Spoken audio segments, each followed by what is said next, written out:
ಬಾಹುಬಲಿ ಬೆಟ್ಟಕ್ಕೆ ಬಂದ್ರು ಎಸ್ಐಟಿ ಅಧಿಕಾರಿಗಳ ಜೊತೆ ಬಾಹುಬಲಿ ಬೆಟ್ಟಕ್ಕೆ ಅನಾಮಿಕಾ ಕೂಡ ಎಂಟ್ರಿಯನ್ನ ಕೊಟ್ಟಿದ್ದಾರೆ. ಎಸ್ಐಟಿಯನ್ನ ಬಾಹುಬಲಿ ಬೆಟ್ಟಕ್ಕೆ ಕರೆದುಕೊಂಡು ಹೋಗಿದ್ದಾರೆ. ಅನಾಮಿಕಾ ವ್ಯಕ್ತಿ ಎಸ್ಐಟಿಯನ್ನ ಬಾಹುಬಲಿ ಬೆಟ್ಟಕ್ಕೂ ಕೂಡ ಕರೆದುಕೊಂಡು ಹೋಗಿದ್ದಾನೆ. ಬಾಹುಬಲಿ ಮೂರ್ತಿ ಇರುವ ರತ್ನಗಿರಿ ಬೆಟ್ಟದ ತಪ್ಪಲಿಗೆ ಎಸ್ಐಟಿ ತಂಡವನ್ನ ಕರೆದುಕೊಂಡು ಹೋಗಿದ್ದಾನೆ. ಅನಾಮಿಕಾ ಸಾಕ್ಷಿ ದೂರುದಾರ. ರತ್ನಗಿರಿ ಬೆಟ್ಟದ ತಪ್ಪಲಿನಲ್ಲಿ ಹೊಸ ಸ್ಪಾಟ್ ನಂಬರ್ ಗುರುತಿಸಿದೆ ಎಸ್ಐಟಿ ತಂಡ. ರತ್ನಗಿರಿ ಬೆಟ್ಟದಲ್ಲಿ ಸ್ಪಾಟ್ ನಂಬರ್ 16 ಅಂತ ಹೇಳಿ ಸ್ಥಳವನ್ನ ಗುರುತು ಹಾಕಿಕೊಂಡಿದೆ. ಶೋಧ ಸಾಮಗ್ರಿಗಳ ಜೊತೆಯಲ್ಲಿ ಬಂದಿದೆ ಎಸ್ಐಟಿ ತಂಡ. ಕಾರ್ಮಿಕರನ್ನ ಕೂಡ ಕರೆದುಕೊಂಡು ಬಂದಿದ್ದಾರೆ. ಎಸ್ಐಟಿಯನ್ನ ಬಾಹುಬಲಿ ಬೆಟ್ಟಕ್ಕೆ ಕರೆದುಕೊಂಡು ಹೋಗಿದ್ದಾನೆ ಅನಾಮಿಕಾ. ಬಾಹುಬಲಿ ಮೂರ್ತಿ ಇರುವ ರತ್ನಗಿರಿ ಬೆಟ್ಟದ ತಪ್ಪಲಿಗೆ ಎಸ್ಐಟಿ ತಂಡವನ್ನ ಕರೆದುಕೊಂಡು ಹೋಗಲಾಗಿದೆ. ರತ್ನಗಿರಿ ಬೆಟ್ಟದ ತಪ್ಪಲಿನಲ್ಲಿ ಹೊಸ ಸ್ಪಾಟ್ ನಂಬರ್ ಅನ್ನ ಎಸ್ಐಟಿ ತಂಡ ಗುರುತು ಮಾಡಿಕೊಂಡಿದೆ. ರತ್ನಗಿರಿ ಬೆಟ್ಟದಲ್ಲಿ ಸ್ಪಾಟ್ ನಂಬರ್ 16 ಅಂತ ಸ್ಥಳ ಗುರುತು ಮಾಡಿಕೊಳ್ಳಲಾಗಿದೆ. ಸ್ಪಾಟ್ ನಂಬರ್ 16 ಪಾಯಿಂಟ್ ನಂಬರ್ ಅಂತ ಹೇಳ್ತಿದ್ರಲ್ಲ, 13, 14, 15 ಆಯಿತು. ಇದೀಗ ಮತ್ತೊಂದು ಸ್ಪಾಟ್ ನಂಬರ್ 16 ಬಾಹುಬಲಿ ಬೆಟ್ಟ ರತ್ನಗಿರಿ ಬೆಟ್ಟದ ತಪ್ಪಲಿನಲ್ಲಿ ಮತ್ತೊಂದು ಪಾಯಿಂಟ್ ಅನ್ನ ಗುರುತು ಮಾಡಿಕೊಂಡಿದೆ ಎಸ್ಐಟಿ ತಂಡ. ಧರ್ಮಸ್ಥಳದ ಬುರುಡೆ ರಹಸ್ಯ ಕೇಸ್ ಅತಿ ದೊಡ್ಡ ಟ್ವಿಸ್ಟ್. ಧರ್ಮಸ್ಥಳದ 11 ದಿನದ ಕಾರ್ಯಾಚರಣೆಗೆ ಹೊಸ ತಿರುವು ಇದೀಗ ಸಿಕ್ಕಿದೆ. ಆ ತಿರುವು ಏನಪ್ಪಾ ಅಂದ್ರೆ, ನೇತ್ರಾವತಿ ಸ್ನಾನಘಟ್ಟ ಪ್ರದೇಶ ಮುಗಿತು. ಇದೀಗ ದೇವಸ್ಥಾನವನ್ನ ಪ್ರವೇಶ ಮಾಡೋದಕ್ಕೆ ಹೊರಟಿದ್ದಾರೆ. ಬಾಹುಬಲಿಯ ಬುಡವನ್ನ ಕೂಡ ಮುಟ್ಟೋದಕ್ಕೆ ಹೊರಟಿದ್ದಾರೆ. ದೇವಸ್ಥಾನದ ಪ್ರವೇಶ ದ್ವಾರದ ಒಳಗೆ ಬಂದಿತ್ತು ಎಸ್ಐಟಿ ತಂಡ. ನೇತ್ರಾವತಿ ತೀರ ಬಿಟ್ರು, ಬಾಹುಬಲಿ ಬೆಟ್ಟಕ್ಕೆ ಬಂದ್ರು. ಬಾಹುಬಲಿ ಬೆಟ್ಟದಲ್ಲಿ ಮತ್ತೊಂದು ನಂಬರ್ ಅನ್ನ ಗುರುತಿಸಿಕೊಂಡಿದೆ ಎಸ್ಐಟಿ ತಂಡ. ಎಸ್ಐಟಿ ಅಧಿಕಾರಿಗಳ ಜೊತೆ ಬಾಹುಬಲಿ ಬೆಟ್ಟಕ್ಕೆ ಅನಾಮಿಕಾ ಕೂಡ ಎಂಟ್ರಿ ಕೊಟ್ಟಿದ್ದಾನೆ. ಅನಾಮಿಕಾ ಕೂಡ ಅನ್ನೋದಕ್ಕಿಂತ ಅನಾಮಿಕಾ ತೋರಿಸಿದ್ದರ ಸಲುವಾಗಿಯೇ ಎಸ್ಐಟಿ ತಂಡ ಕೂಡ ಎಂಟ್ರಿ ಕೊಟ್ಟಿರುವಂತದ್ದು. ಅಲ್ಲಿ ಕೂಡ ಏನೋ ಒಂದನ್ನ ತೋರಿಸ್ತೀನಿ ಅಂತ ಹೇಳಿ ಎಸ್ಐಟಿಯನ್ನ ಬಾಹುಬಲಿ ಬೆಟ್ಟಕ್ಕೆ ಕರೆದುಕೊಂಡು ಹೋಗಿದ್ದಾನೆ ಅನಾಮಿಕಾ. ದೂರುದಾರ ವ್ಯಕ್ತಿ, ಮುಸುಕುದಾರಿ ವ್ಯಕ್ತಿ ಎಸ್ಐಟಿಯನ್ನ ಬಾಹುಬಲಿ ಬೆಟ್ಟಕ್ಕೆ ಕೂಡ ಕರೆದುಕೊಂಡು ಹೋಗಿದ್ದಾನೆ. ಬಾಹುಬಲಿ ಮೂರ್ತಿ ಇರುವ ರತ್ನಗಿರಿ ಬೆಟ್ಟದ ತಪ್ಪಲಿಗೆ ಎಸ್ಐಟಿ ತಂಡವನ್ನ ಕರೆದುಕೊಂಡು ಹೋಗಲಾಗಿದೆ. ರತ್ನಗಿರಿ ಬೆಟ್ಟದ ತಪ್ಪಲಿನಲ್ಲಿ ಹೊಸ ಸ್ಪಾಟ್ ನಂಬರ್ ಅನ್ನ ಗುರುತಿಸಿದೆ ಎಸ್ಐಟಿ ತಂಡ. ರತ್ನಗಿರಿ ಬೆಟ್ಟದಲ್ಲಿ ಸ್ಪಾಟ್ ನಂಬರ್ 16 ಅಂತ ಹೇಳಿ ಗುರುತನ್ನ ಮಾಡಿಕೊಂಡು ಶೋಧ ಕಾರ್ಯಾಚರಣೆಗೆ ತೊಡಗಲಾಗಿದೆ.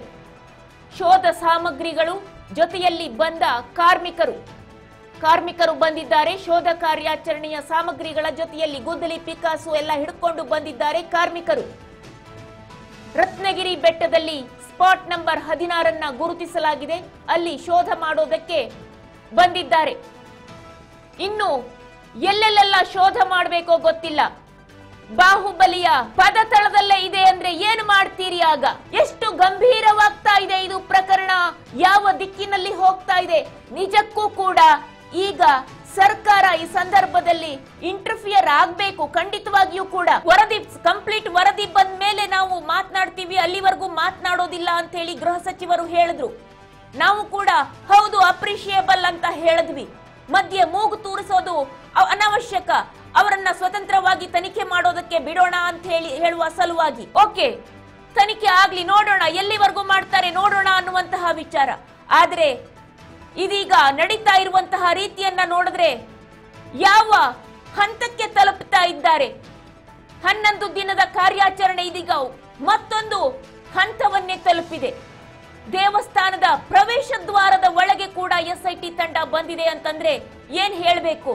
ಜೊತೆಯಲ್ಲಿ ಬಾಹುಬಲಿ ಬೆಟ್ಟದ ತಪ್ಪಲು, ರತ್ನಗಿರಿಯ ಬೆಟ್ಟದ ತಪ್ಪಲಿನಲ್ಲಿ ಕೂಡ ಶೋಧ ಕಾರ್ಯಾಚರಣೆಯನ್ನ ನಡೆಸ್ತಾ ಇದ್ದಾರೆ. ಬಾಹುಬಲಿ ಬೆಟ್ಟಕ್ಕೆ ಕೂಡ ಎಂಟ್ರಿಯನ್ನ ಕೊಟ್ಟಿದ್ದಾರೆ. ಬಾಹುಬಲಿ ಮೂರ್ತಿಯ ಪಕ್ಕದಲ್ಲೇ ಹೂತಿದ್ದೀನಿ ಅಂದ್ರೆ ಏನ್ ಮಾಡ್ತೀರಿ ಆ ಸಂದರ್ಭದಲ್ಲಿ? ದೇವಸ್ಥಾನದ ಪ್ರಾಂಗಣದಲ್ಲಿ ಧ್ವಜಕಂಬದ ಅಡಿಯಲ್ಲೇ ಹೂತಿದ್ದೀನಿ ಅಂದ್ರೆ ಏನ್ ಮಾಡ್ತೀರಿ? ಅಲ್ಲೂ ಕೂಡ ಬಗಿತೀರಾ? ಇದುವರೆಗೂ ಕೂಡ ಆತ ಆತ ತೋರಿಸಿದಂತಹ ಒಂದು ಪಾಯಿಂಟ್ ಅಲ್ಲೂ ಕೂಡ ಒಂದು ಸರಿಯಾದ ಅವಶೇಷಗಳು ಸಿಕ್ಕಿಲ್ಲ. ಅಂತದ್ರಲ್ಲಿ ಈ ರೀತಿಯಾಗಿ ಆತ ತೋರಿಸಿದ ಕಡೆಯಲ್ಲೆಲ್ಲ ದೇವಸ್ಥಾನದ ಪ್ರಾಂಗಣವನ್ನು ಕೂಡ ಪ್ರವೇಶಿಸುವಂತದ್ದು, ಬಾಹುಬಲಿಯ ತಪ್ಪಲಿನಲ್ಲಿ ಕೂಡ ಕಾರ್ಯಾಚರಣೆಯನ್ನ ನಡೆಸುವಂತದ್ದು ಎಷ್ಟರ ಮಟ್ಟಿಗೆ ಸೂಕ್ತ? ನಿಜಕ್ಕೂ ಕೂಡ ಇದು ಪ್ರಶ್ನಾರ್ಹವಾದಂತಹ ವಿಚಾರ. ನೇತ್ರಾವತಿ ಸ್ನಾನಘಟ್ಟ ಪ್ರದೇಶದಲ್ಲಿ ಅಲ್ಲಿ ಸ್ಮಶಾನ ಭಾಗ ಅಲ್ಲಿ ಇಲ್ಲಿ ಅಂತ ಹೇಳಿ ಹೋಗ್ದಿದ್ದೀನಿ, ಇಲ್ಲಿ ಹೋಗ್ದಿದ್ದೀನಿ, ಅಲ್ಲಿ ಹೋಗ್ದಿದ್ದೀನಿ, ಗೋಂಕ್ರತಾಲ್ ಆಯ್ತು, ಕಲ್ಲೇರಿ ಅಂತ ಅಲ್ಲಾಯ್ತು, ಎಲ್ಲ ಕಡೆಯೂ ಆಯ್ತು. ಆದರೆ ಇದೀಗ ಹೋಗ್ತಾ ಇರುವಂತದ್ದು ದೇವಸ್ಥಾನದ ಪ್ರಾಂಗಣವನ್ನ ಪ್ರವೇಶ ಮಾಡ್ತಾ ಇರುವಂತದ್ದು, ಬಾಹುಬಲಿ ಬೆಟ್ಟಕ್ಕೂ ಕೂಡ ಹೋಗ್ತಾ ಇರುವಂತದ್ದು. ಇದು ಧಾರ್ಮಿಕ ನಂಬಿಕೆಗಳ ಮೇಲೆ ಮಾಡ್ತಾ ಇರುವಂತಹ ಆಘಾತ ಅಂತ ಅನಿಸ್ತಾ ಇಲ್ವಾ? ನಿಜಕ್ಕೂ ಕೂಡ ಈ ಸಂದರ್ಭದಲ್ಲಿ ಸರ್ಕಾರ ಮಧ್ಯ ಪ್ರವೇಶಿಸಬೇಕು, ಅನಾಮಿಕನನ್ನ ತೀವ್ರವಾಗಿ ವಿಚಾರಣೆ ನಡೆಸಬೇಕು. ಆತ ತೋರಿಸಿದ ಜಾಗದಲ್ಲೆಲ್ಲ ಅಗಿಯೋದನ್ನ ಬಿಟ್ಟು ಆ ಅನಾಮಿಕ ಮುಸುಕುದಾರಿ ದೂರುದಾರ, ಸಾಕ್ಷಿ ದೂರುದಾರ ಏನಿದಾನಲ್ಲ, ಆತನನ್ನ ವಿಚಾರಣೆಗೆ ಒಳಪಡಿಸಬೇಕು. ಆತನ ಸಹಚರರು ಯಾರ್ಯಾರೆಲ್ಲ ಇದ್ದಾರೆ ಅವರನ್ನ ವಿಚಾರಣೆಗೆ ಒಳಪಡಿಸಬೇಕು. ಅವನ ಪರವಾಗಿ ಯಾರೆಲ್ಲ ಮಾತನಾಡ್ತಾ ಇದ್ದಾರಲ್ಲ ಅವರನ್ನ ತೀವ್ರ ತಲಾಶ್ ಮಾಡಬೇಕು, ಅವರ ಹಿಸ್ಟ್ರಿಯನ್ನ ಕೆದಕಬೇಕು. ಇಲ್ಲಿ ಏನಾದ್ರೂ ಬೇರೆ ರೀತಿಯಲ್ಲಿ ಕೆಲಸ ನಡೀತಾ ಇದೆಯಾ ಅನ್ನುವಂಥದ್ದನ್ನ ತನಿಖೆ ಮಾಡುವಂತಹ ಸಂದರ್ಭ ಇದು. ಬ್ಲೈಂಡ್ ಆಗಿ ಆತ ತೋರಿಸಿದ ಬೆರಳು ತೋರಿಸಿದ ಕಡೆಯಲ್ಲೆಲ್ಲ ಅಗಿತಾ ನಿಂತ್ಕೊಳ್ಳೋದಲ್ಲ, ಕುಟಾರೆ ಪಿಕಾಸಿ ಹಾರೆ ಗುದ್ಲಿ ಅಂತ ಹಿಡ್ಕೊಂಡು ಧಾರ್ಮಿಕ ನಂಬಿಕೆಗಳ ಮೇಲೆ ಮಾಡ್ತಾ ಇರುವಂತಹ ಪ್ರಹಾರ ಅಂತ ಅನಿಸ್ತಾ ಇಲ್ವಾ? ಮಾತೆತ್ತಿದ್ರೆ ಸಂವಿಧಾನದ ಪುಸ್ತಕವನ್ನ ಜೇಬಲ್ಲೇ ಇಟ್ಕೊಂಡು ಓಡಾಡ್ತೀರಿ, ಎತ್ತಿ ಎತ್ತಿ ತೋರಿಸ್ತಾ ಇರ್ತೀರಿ ಸಂವಿಧಾನದ ಪುಸ್ತಕವನ್ನ ಹಿಡ್ಕೊಂಡು. ಅದೇ ಸಂವಿಧಾನದಲ್ಲಿ ಯಾವುದೇ ಒಂದು ಧಾರ್ಮಿಕ ಭಾವನೆಗೆ ಧಕ್ಕೆ ಉಂಟು ಮಾಡುವಂತದ್ದು ಮಹಾ ಅಪರಾಧ, ಧಾರ್ಮಿಕ ಭಾವನೆಗೆ ಧಕ್ಕೆ ಬಾರಿಸುವಂತಹ ಕೆಲಸವನ್ನ ಮಾಡಬಾರದು ಅಂತ ಕೂಡ ಬರೆದಿದೆ ಅನ್ನೋದನ್ನ ಓದ್ಕೊಂಡಿದ್ಯಾ? ಸಂವಿಧಾನದ ಪುಸ್ತಕದಲ್ಲಿ ಏನಿದೆ ಅದನ್ನೇ ಪಾಲಿಸೋಣ. ಸಂವಿಧಾನದ ಪುಸ್ತಕದಲ್ಲಿ ಏನಿದೆ ಅದನ್ನೇ ಪಾಲಿಸೋಣ. ಸಂವಿಧಾನ ಪುಸ್ತಕವನ್ನ ಜೇಬಲ್ಲಿ ಹಿಡ್ಕೊಂಡು ಓಡಾಡಿದ್ರೆ ಆಗ್ಲಿಲ್ಲ, ಅದನ್ನ ತೆರೆದು ಓದಬೇಕಾಗತ್ತೆ. ಸಂವಿಧಾನದ ಪ್ರಿಯಾಂಬಲ್ ಇಂದ ಹಿಡಿದು ಅಂತ್ಯದವರೆಗೆ ಸಂಪೂರ್ಣವಾಗಿ ಓದಿ ಮಾತನಾಡಬೇಕಾಗತ್ತೆ. ಕೇವಲ ಜೇಬಲ್ಲಿ ಸಂವಿಧಾನ ಇದೆ ನೋಡಿ, ಸಂವಿಧಾನ ಹಂಗೆ ಹಿಂಗೆ ಅಂತ ಹೇಳೋದಲ್ಲ. ಧಾರ್ಮಿಕ ಭಾವನೆಗಳಿಗೆ ಆಘಾತವನ್ನುಂಟು ಮಾಡುವಂತಹ, ಧಾರ್ಮಿಕ ಭಾವನೆಗಳನ್ನ ಕೆರಳಿಸುವಂತಹ ಕೆಲಸಗಳು ಇಲ್ಲಿ ಆಗ್ತಾ ಇರುವಂತೆ ಕಂಡು ಬರ್ತಾ ಇದೆ. ಆತ ತೋರಿಸಿದ ಜಾಗದಲ್ಲಿ, ಪ್ರತಿಯೊಂದು ಜಾಗದಲ್ಲಿಯೂ ಕೂಡ ಆತ ಹೇಳಿದಂತೆ ನೂರಾರು ಶವಗಳೇನಾದರೂ ಸಿಕ್ಕಿದ್ದ ಪಕ್ಷದಲ್ಲಿ ಆತ ಎಲ್ಲಿ ಹೇಳಿದ್ರು ಅಲ್ಲಿ ಬಗೆದು ತೋರಿಸಬಹುದಾಗಿತ್ತು. ಆದ್ರೆ ಎಲ್ಲೂ ಕೂಡ ಯಾವ ಪಾಯಿಂಟ್ ನಲ್ಲೂ ಕೂಡ ಸಂಪೂರ್ಣವಾದ ಒಂದು ಅವಶೇಷ ಪತ್ತೆ ಆಗಿಲ್ಲ. ಅಂತದ್ರಲ್ಲಿ ದೇವಸ್ಥಾನದ ಪ್ರಾಂಗಣವನ್ನ ಪ್ರವೇಶಿಸುವುದು ಎಷ್ಟರ ಮಟ್ಟಿಗೆ ಸರಿ? ಸರ್ಕಾರ ಇದಕ್ಕೆ ಉತ್ತರವನ್ನ ಕೊಡಬೇಕು. ಗೃಹ ಸಚಿವರೇ ದಯವಿಟ್ಟು ನೋಡಿ, ಮಾನ್ಯ ಮುಖ್ಯಮಂತ್ರಿಗಳೇ ದಯವಿಟ್ಟು ಈ ಪ್ರಕರಣದ ಕಡೆ ಸ್ವಲ್ಪ ಗಮನ ಹರಿಸಿ.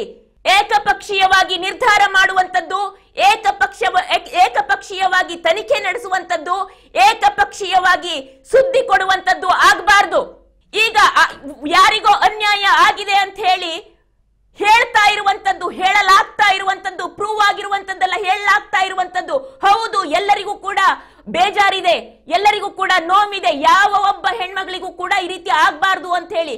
ಆದರೆ ಅದಕ್ಕೆ ಸಾಕ್ಷಿ ಪುರಾವೆಗಳು ಯಾವುದನ್ನು ಇಟ್ಟುಕೊಳ್ಳದೇನೆ ಏನೋ ಆತ ಹೇಳ್ತಾ ಇದ್ದಾನೆ, ಸಾಕ್ಷಿಯನ್ನ ಕೊಡ್ತಾ ಇದ್ದಾನೆ ಅಂತ ಹೇಳಿ ಕಂಡಲ್ಲೆಲ್ಲ ಆತ ಬೆರಳು ತೋರಿಸಿದ ಕಡೆಯಲ್ಲೆಲ್ಲ ಭೂಮಿಯನ್ನ ಅಗಿಲಾಗ್ತಾ ಇದೆ, ಶೋಧ ಕಾರ್ಯಾಚರಣೆಗೆ ಇಳಿಯಲಾಗ್ತಾ ಇದೆ.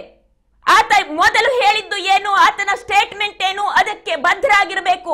ಆ ಸ್ಟೇಟ್ಮೆಂಟ್ಗೆ ತಕ್ಕಂತೆ ಆ ಸ್ಟೇಟ್ಮೆಂಟ್ ಅನ್ನ ತನಿಖೆ ಮಾಡಬೇಕು. ಅದಕ್ಕೆ ಸಂಬಂಧಪಟ್ಟಂತೆ ಮಾತ್ರ ತನಿಖೆ ಮುಂದುವರಿಬೇಕು. ಅದಾದ ನಂತರದಲ್ಲಿಯೂ ಇಲ್ಲಿ ಅಲ್ಲಿ ಮತ್ತೊಂದ್ ಕಡೆ ಇನ್ನೊಂದ್ ಕಡೆ ಮಗ್ದೊಂದ್ ಕಡೆ ಅಂತ ತೋರಿಸ್ತಾನೆ ಹೋದ್ರು. ಅದಷ್ಟನ್ನು ಅಗಿತಾನೆ ಹೋಯ್ತು ನಮ್ಮ SIT ತಂಡ. ನಾವು ಕೂಡ ಹೇಳಿದ್ವಿ, ನಾವು ಕೂಡ ಅಪ್ರಿಶಿಯೇಟ್ ಮಾಡಿದ್ವಿ. ಹೌದು, ನಮ್ಮ ಕರ್ನಾಟಕ ಪೊಲೀಸ್, ನಮ್ಮ SIT ತಂಡ ಅದರ ಕಾರ್ಯಾಚರಣೆ ಎಷ್ಟು ಸಮರ್ಥವಾಗಿ ಮಾಡುತ್ತೆ. ಎಲ್ಲಿ ಪಾತಾಳದಲ್ಲಿ ಅಡಗಿದ್ರು ಕೂಡ ಆರೋಪಿಗಳನ್ನ ಹುಡುಕಿ ತೆಗೆಯುವಂತಹ ಕೆಲಸವನ್ನ ನಮ್ಮ ಪೊಲೀಸ್ ಪಡೆ ಮಾಡುತ್ತೆ. ನಮ್ಮ SIT ತಂಡ ಕೂಡ ತನಿಖೆಯನ್ನ ಅಷ್ಟೇ ಸೊಗಸಾಗಿ ಮಾಡುತ್ತೆ. ಆ ಅಭಿಮಾನ ನಮಗೆ ಇದೆ. ಆದರೆ ಇಲ್ಲಿ ಧಾರ್ಮಿಕ ಭಾವನೆಗಳನ್ನ ಕೆರಳಿಸುವಂತಹ ಕೆಲಸಗಳು ಆಗ್ತಾ ಇದೆ. SIT ತಂಡವನ್ನೇ ದಿಕ್ಕು ತಪ್ಪಿಸುವಂತಹ ಕೆಲಸ ಆಗ್ತಾ ಇದೆಯಾ ಅನ್ನೋದನ್ನ ನೋಡ್ಕೊಳ್ಬೇಕಾಗತ್ತೆ. ಇದೇ ಪ್ರಕರಣ ಬೇರೆ ಯಾವುದೋ ಧರ್ಮ ಮತ ಪಂಥಗಳಲ್ಲಿ ಆಗಿದ್ರೆ ಪರಿಸ್ಥಿತಿ ಎಲ್ಲಿಯವರೆಗೆ ಹೋಗಿ ಮುಟ್ತಿತ್ತು? ಆಗ ಸರ್ಕಾರ ಇದೇ ರೀತಿಯಲ್ಲಿ ತನಿಖೆ ಮುಗಿಲಿ, ವರದಿ ಬರಲಿ ಅಂತ ಕಾಯ್ತಾ ಕೂತ್ಕೊಳ್ತಾ ಇದ್ದ ಅನ್ನುವಂಥದ್ದು ಈಗ ಇರುವಂತಹ ಪ್ರಶ್ನೆ. ರತ್ನಗಿರಿ ಬೆಟ್ಟದಲ್ಲಿ ಶೋಧ ಕಾರ್ಯಾಚರಣೆ. ರತ್ನಗಿರಿ ಬೆಟ್ಟದ ಸ್ಪಾಟ್ ನಂಬರ್ 16ರಲ್ಲಿ ಶೋಧ ಕಾರ್ಯ. ಅನಾಮಿಕ ತೋರಿಸಿದ ಜಾಗದಲ್ಲಿ ಶೋಧ ಕಾರ್ಯಾಚರಣೆ ಪ್ರಗತಿಯಲ್ಲಿ. ಬಿಗಿ ಭದ್ರತೆಯಲ್ಲಿ ಎಸ್ಐಟಿ ತಂಡದಿಂದ ಶೋಧ ಕಾರ್ಯ. ಬಾಹುಬಲಿ ಬೆಟ್ಟದಲ್ಲಿ ಅಸ್ಥಿಗಾಗಿ ಶೋಧ ಕಾರ್ಯಾಚರಣೆ ನಡೀತಾ ಇದೆ. ಬಾಹುಬಲಿ ಮೂರ್ತಿ ಇರುವ ರತ್ನಗಿರಿ ಬೆಟ್ಟದ ತಪ್ಪಲಿನಲ್ಲಿ ಶೋಧ ಕಾರ್ಯ. ಬಾಹುಬಲಿ ಅಹಿಂಸಾ ಮೂರ್ತಿ. ಭರತ ಬಾಹುಬಲಿಯ ಯುದ್ಧವನ್ನ ಕೇಳಿರಬಹುದು ನೀವು. ಕತೆ ಹೇಳ್ತೀನಿ ಕೇಳಿ. ಭರತ ಬಾಹುಬಲಿಯ ಯುದ್ಧ ಸಾಮ್ರಾಜ್ಯಕ್ಕಾಗಿ. ಅಖಂಡ ಭೂಮಂಡಲವನ್ನ ಗೆದ್ದು ಬಂದ ಭರತನಿಗೆ ಮನೆವಾರ್ತೆಯೇ ಬಿಗಡಾಯಿಸಿತ್ತು. ಬಾಹುಬಲಿ ಎದುರಲ್ಲಿ ನಿಂತಿದ್ದ ಆ ಸಂದರ್ಭದಲ್ಲಿ ಯುದ್ಧ ಚಕ್ರರತ್ನಗಳು, ಹಲವಾರು ಬಗೆಯ ರತ್ನಗಳು ಹುಟ್ಟಿದ್ವು. ಆದರೆ ಬಾಹುಬಲಿ ಮಲ್ಲ ಯುದ್ಧ, ಯಾವ ಯುದ್ಧವನ್ನು ಅಪೇಕ್ಷಿಸಲಿಲ್ಲ. ದೃಷ್ಟಿಯುದ್ಧ, ಮಲ್ಲ ಯುದ್ಧ ಮಾಡಿ ಗೆದ್ದ. ಆದರೂ ಕೂಡ ಸನ್ಯಾಸವನ್ನ ಪಡೆದ ಆತ. ವಿರಾಗಿಯಾಗಿ ಬಾಹುಬಲಿಯಾಗಿ ನಿಂತ. ಅಹಿಂಸಾ ಅಹಿಂಸೆಯ ಮೂರ್ತಿ. ಆ ಒಂದು ಜೈನ ಪರಂಪರೆಗೆ ಸೇರಿದ್ದು ಬಾಹುಬಲಿ ಮೂರ್ತಿ.